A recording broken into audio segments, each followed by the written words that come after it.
Hey friends, Ash here with Extra Gents Scents. Hope you're having an awesome day.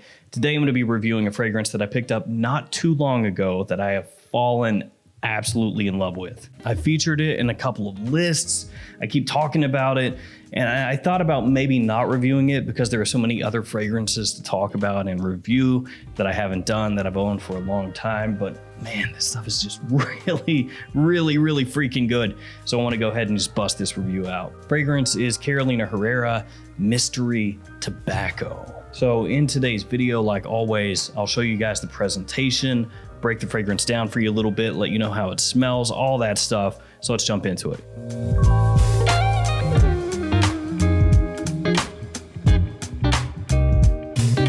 So this fragrance I bought from FragranceBuy.ca. It ran me about $230 US, but that fluctuates a little bit because their prices are in Canadian and then they have to, convert them to US. So depending on what that conversion rate is, it might be a little more, a little bit less than that. I think it's priced at $297 Canadian. So whatever that translates to in US dollars. Of course, that's as of when I'm filming this video. So in the future, could be more, could be less, don't know. I'll link it in the description in case you want to check it out. And JomaShop.com, if you shop there, use the code GENTS8, save you $8 off any order over 110 bucks. Let's go ahead and check out the presentation first, and then we'll jump into the fragrance. So here you have the box. Looks nice. You got the name of the house, name of the fragrance, the size and concentration right there on the front.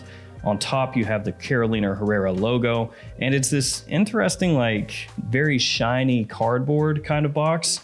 On the bottom, you have the ingredient information and the batch code, which is 00771. Then you kind of have to work at it, but opens up like so. You have a little cutout where the bottle sits inside of, and then this. You have a little card on the inside, which gives you the note breakdown and information on the fragrance. And then here you have the bottle. Feels really good in the hand, very weighty, very heavy. You have the name of the fragrance, name of the house right there on the front. You have the Herrera logo on top of the cap. And then on the bottom, you just have information about the scent itself. Badge code is etched into the glass on the back of the bottle. The attention to detail here is really good. So on the inside of the cap, you have the Carolina Herrera logo again. Then you have it on top of the atomizer as well. And like always, I'll waste some sprays for you. Atomizer on this is really good. Check it out. That smells awesome. Seriously though, it really does. Not hamming it up for the camera here, it's really good. So Mystery Tobacco smells awesome, absolutely fantastic. And yet it smells similar to some other fragrances out there. Those fragrances being Red Tobacco from Mancera and Carlisle from Parfums de Marly. So that raises the question, why on earth would you pay 230 bucks for a designer private line fragrance that smells like other niche fragrances? That doesn't make any sense. Because Red Tobacco from discounters is way cheaper than Mystery Tobacco. And for that matter, I think you can find Carlisle for cheaper than Mystery Tobacco. So if you present that to people and say, hey, would you rather have a Mancera or a Parfums de Marly, or would you rather pay more than those for a Carolina Herrera? When you present it like that, people are gonna go, oh, dude, of course not the Carolina Herrera. Stuff sucks. You talking about Bad Boy? Nah. See, that's where things get screwy. That's where things just stop making sense. Now, to be fair, like I said, when you pick this up, you feel it in your hand. Actually, it feels quality.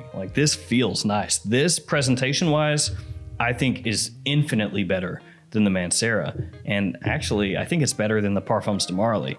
So just going off the presentation, this is the best of the bunch. But the presentation, of course, doesn't matter too much at the end of the day. It's how the fragrance smells, which is important, or most important. Well, Mystery Tobacco smells better to me than Red Tobacco by a pretty good margin, and smells better to me than Carlisle. And that's saying something, because I think Red Tobacco actually smells really good, and I think Carlisle smells even better. To be fair, Red Tobacco took time for me to grow to like it, but Mystery Tobacco just almost immediately went right past those and way further. Love this stuff. So when you first spray this one on, you'll notice right away it is not the chemical bomb that Red Tobacco is when you spray that one on. Red Tobacco in the opening can be a bit of a mess. It's got a lot of stuff going on and it doesn't work for a lot of people.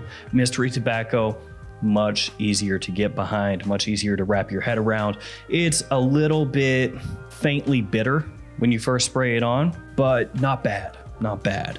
It's just this little hint, like this green bitter hint that kind of wafts in and then quickly exits stage right. So not a big deal at all. And actually, I like the way it smells. You get a really pleasant, sweet spiciness pretty much right away. Much more balanced, much more well blended as compared to red tobacco. Like I said, way easier to appreciate. It's a little bit sweeter, but in a way that comes across smelling a little bit more approachable, a little more natural, not quite as like syruped, not quite as heavy. It's just this really pleasant sweetness. And that pleasant sweetness actually lingers and lasts as this dries down on my skin. So it's that tobacco leaf. That tobacco leaf is like a very nice, sweet, slightly dry tobacco, pipe tobacco that I think smells fantastic here. I think it comes across much more pleasant, like I said, than red tobacco and even Carlisle. And I think that additional sweetness that I pick up from Mystery Tobacco really helps set it apart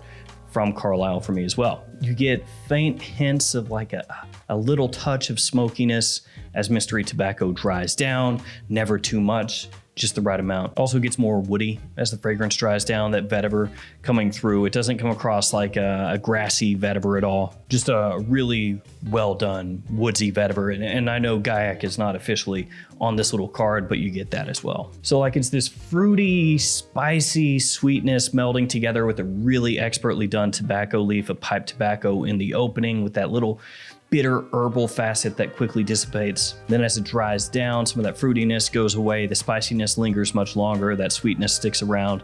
You get that woodiness that comes out from vetiver, slight hints of smoke. Tobacco leaf staying pretty much the whole way through until the dry down when you have tobacco tonka and remnants of that smokiness and woodiness. It's smoother, it's richer, it's better blended, it smells higher quality than red tobacco. It's more versatile than Carlisle, a bigger compliment puller than Carlisle. It's the craziest thing. From Carolina Herrera. Yeah.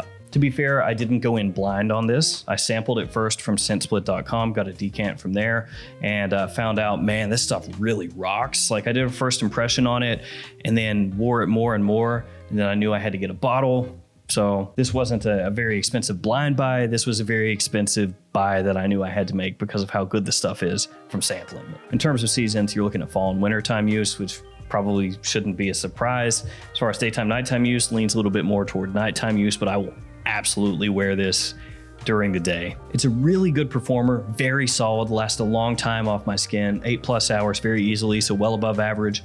Projection above average as well. It's not a complete monster. I would say actually of these three that I've talked about here today, Carlisle, red tobacco, and Mystery Tobacco, that as far as just straight up performance goes, it's probably the weakest of the bunch, but it's not a weak fragrance at all. So it's well above average as far as performance goes. It's just Carlisle and red tobacco off my skin are monstrosities.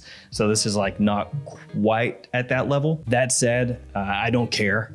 It doesn't matter to me at all that, oh, it's only above average. Ugh. It doesn't matter. This stuff is better.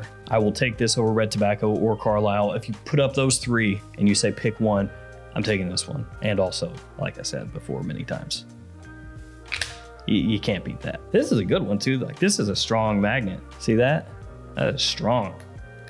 You have to really like, so if you pick this up by the cap, you're good. Unless you're just like flinging the bottle. So there you go. You got a designer fragrance, more expensive than the niche fragrances that smell similar to it. And yet the designer does it better. It's kind of a weird one for me to place because like in a top 10 list, like top 10 fall designers, this doesn't really fit. It's kind of like putting Tom Ford private blend fragrances in with Azzaros or something.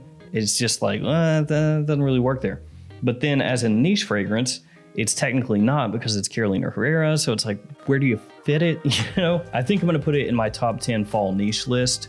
I know Herrera is not a niche brand, but it fits better in there. So you will see that in my top 10 niche list this year for fall, for sure. There we go, guys. Mystery Tobacco. If you smelled it, let me know what you think about it in the comments below. Thank you for hanging with me. Thanks for your support. Stay safe out there, guys. I'll see you again another day with another video. And by another day, I mean tomorrow. See you later.